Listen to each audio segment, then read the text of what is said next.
La selección mexicana de fútbol llegó a territorio europeo, ya está en Bruselas para jugar el primero de dos partidos de esta gira europea, el primero contra Bélgica, después contra Polonia. La selección mexicana que dirige Juan Carlos Osorio. León Lecanda está en Bruselas. Adelante, León, buenas tardes. Buenas tardes, Beto. Saludos a todos en ESPN Radio Fórmula. Arrecia el frío en la capital de Bélgica, 2 grados centígrados. Cuando ya pasamos las 10:20 de la noche, Beto, poco a poco, obviamente hoy es lunes, comienzo de la semana, ha bajado la intensidad de la gente en este Boulevard Waterloo, que es una de las avenidas principales de Bruselas. A nuestra derecha, a exactamente 3 metros de distancia, está el hotel de concentración donde el tricolor ya descansa en este momento para tener el día de mañana su primer entrenamiento de cara al duelo ante los Diablos Rojos. Un partido que despierta expectativas según la opinión de Juan Carlos Osorio, porque tratará de detener al que probablemente sea uno de los 3 o 4 ataques más poderosos que tiene una selección en todo el mundo, comandado por Kevin De Bruyne, que ha tenido un temporadón en Inglaterra, lo mismo Eden Hazard, el caso de Romelu Lukaku con el Manchester United y Dries Mertens, acompañados ellos de otros jugadores de gran talento en el medio campo como Chadli o como Miralas, que podría también jugar en esa posición, e incluso jugadores que han quedado fuera de la convocatoria del técnico español Roberto Martínez por baja de juego o lesiones, como los casos de Vincent Kompany,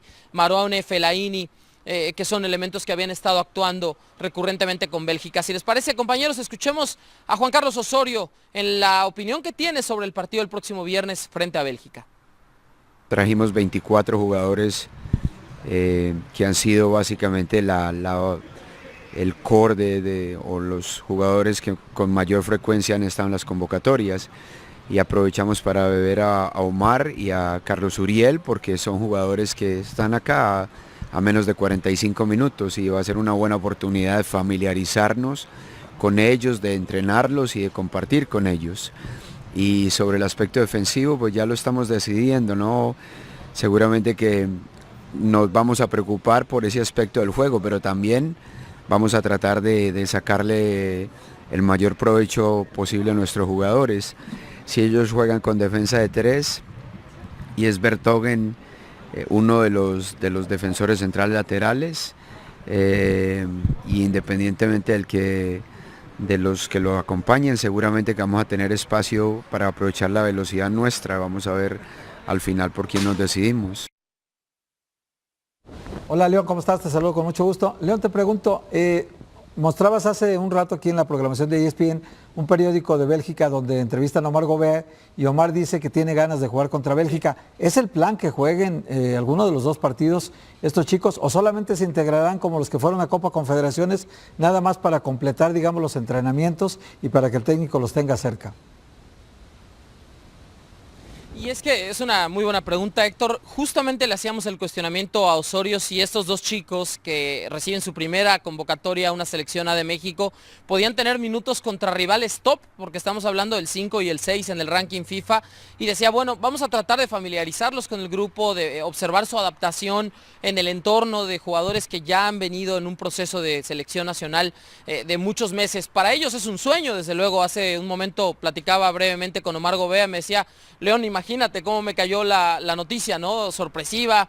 Obviamente están muy ilusionados los dos, tanto Antuna como Gobea, pero difícilmente en una selección que ha traído a lo mejor que tiene hoy en día, probablemente por ahí falten Víctor Guzmán, Elías Hernández, pero difícilmente pueden tener espacio en este tricolor. Ahora, ojo, porque si por ahí alguno de los dos le puede dar funciones, sobre todo por los costados, donde México ha sufrido con los marcadores de punta o con laterales volantes en caso de que México jugara con línea de 3 en el fondo, si alguno de los dos, Antuna o Gobea, le puede dar esas funciones en los entrenamientos a Osorio, por ahí podríamos observarlos, pero no veo ni siquiera que alguno de los dos salte como titular ni contra Bélgica ni contra Polonia.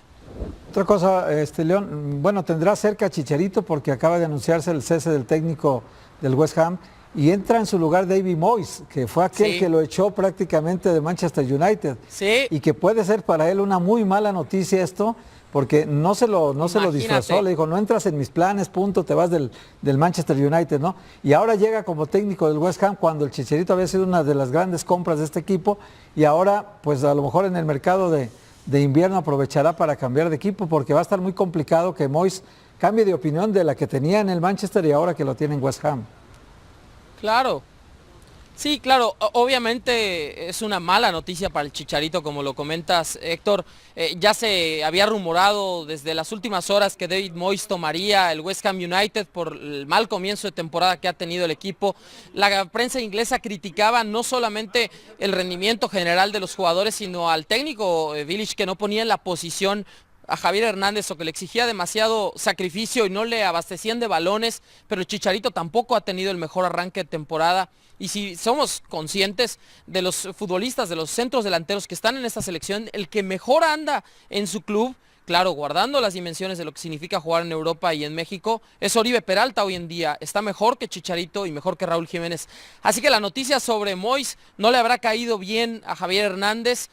Lo vimos pasar brevemente en el lobby, después saludó a sus compañeros, no tuvimos oportunidad de hablar con él sobre ese tema, pero la realidad también es que no tiene la plantilla en el West Ham United que con el Man U, como la tenía Moyes. Entonces, esperaremos, porque justamente si un tema preocupa a Juan Carlos Osorio es la falta de ritmo de varios de sus jugadores que son clave, y nos referimos casos de Carlos Vela, en algún momento Jonathan Dos Santos, Giovanni Dos Santos, que estarán en los últimos 6 meses en MLS con una temporada que comienza hasta marzo.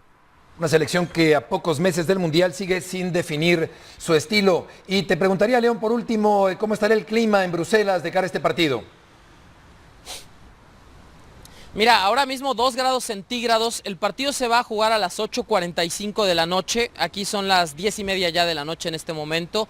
La temperatura baja conforme avanza la madrugada, Beto, pero aproximadamente lo que pudimos observar en el pronóstico del tiempo para el viernes es que el partido se juegue entre los 5 y los 7 grados centígrados, así que tampoco va a ser un factor el frío, porque ya en la cancha los jugadores saben que los sprints o en las carreras, ya cuando hicieron un calentamiento adecuado, no tienen un problema a esas temperaturas. Se espera un poco más de frío para Dansk el próximo lunes en Polonia, pero tampoco como un factor en algún momento como le tocó jugar a México en Bielorrusia a 8 o 10 grados bajo cero, ¿no? En este caso no va a ser tan extremo, Beto, y bueno, México mañana tendrá su primer entrenamiento sin los 3 jugadores de Tigres, que son los últimos que estarán por llegar mañana en la noche, que son Javier Aquino, Jürgen Damm y Hugo Ayala, porque jugaron el partido del domingo en la noche contra Necaxa en Monterrey. Correcto, León, muchas gracias por la información. Saludos, buenas tardes. Un abrazo y buenas noches por allá. Un frío razonable entonces para el partido entre México y Bélgica, el primero de 2 encuentros de la selección en esta gira europea. A mí me llama la atención lo que dice León, ¿no? Que Osorio está preocupado porque muchos de sus jugadores no tienen regularidad. El ritmo, sí. ¿No? ¿Cómo la van a tener? Pero no, déjale. Ni con él la tienen.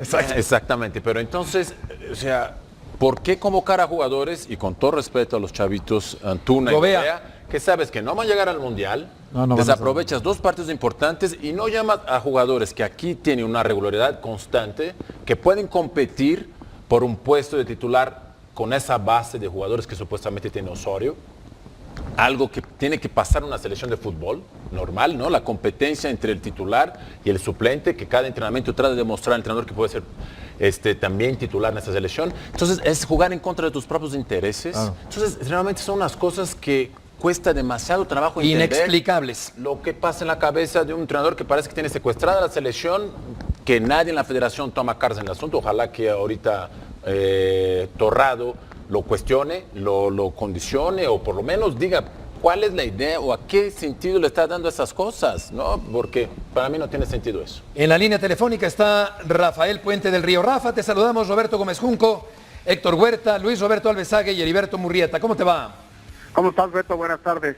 Complacido de que tomen en cuenta mi opinión y a sus órdenes. Igualmente, Rafa, qué gusto saludarte. ¿Qué valor futbolístico le das a la victoria frente a Monterrey? Bueno, tiene un gran valor, evidentemente por el funcionamiento, que a mi entender, si bien con Cruz Azul, con toda justicia accedimos a un triunfo, hubo amplios lapsos del partido donde el equipo no se comportó acorde a la idea que uno pretende. Y en este juego, pese a la adversidad pronta que enfrentamos, y que era muy complicada, ¿no? Porque veníamos de una goleada en Aguascalientes y el juego arrancó con un accidente que nos puso cuesta arriba el partido. El funcionamiento del equipo me gustó mucho, creo que de nueva cuenta se comportó acorde a los valores e ideales que pretendemos poner de manifiesto en cada presentación. Entonces realmente muy satisfechos, porque a la par de todo ese funcionamiento colectivo, pues también es una realidad que con este triunfo, sin que nos podamos, sentir satisfechos, pues prácticamente cumplimos uno de los objetivos que nos habíamos trazado, ¿no? Obviamente con la firme intención de poder ampliar este objetivo que ya se cumplió de los 20 puntos, buscando llegar a 23 en el cierre del torneo contra Puebla. Rafa, nos queda un minuto para el corte. Vimos a un Lobos irreconocible en Aguascalientes, quizá con una deuda de entrega que había sido tónica en muchos otros partidos. ¿Qué lección dejó ese partido de la goleada frente al Necaxa en Aguascalientes? No, una lección de mucho aprendizaje, de comprensión con respecto a lo compleja que es esta división, y el que dar ventaja sea cual sea el rival, pues te puede costar muy caro, ¿no? La verdad es que no fue una buena presentación, comparto el diagnóstico que haces, es una realidad que nos sentimos avergonzados por la presentación y por la exhibición que dimos en Aguascalientes, pero lo importante es la resiliencia que mostró el equipo, la capacidad de sobreponerse a la adversidad, la comprensión de lo complejo y de lo relevante que es cada partido con respecto a lo que nos jugamos, y el poner de nueva cuenta de manifiesto contra un rival de gran jerarquía como Monterrey los ideales que nos deben distinguir siempre. Rafa, ¿nos permites terminar la conversación después del corte comercial? Sí, con gusto, estoy a la orden.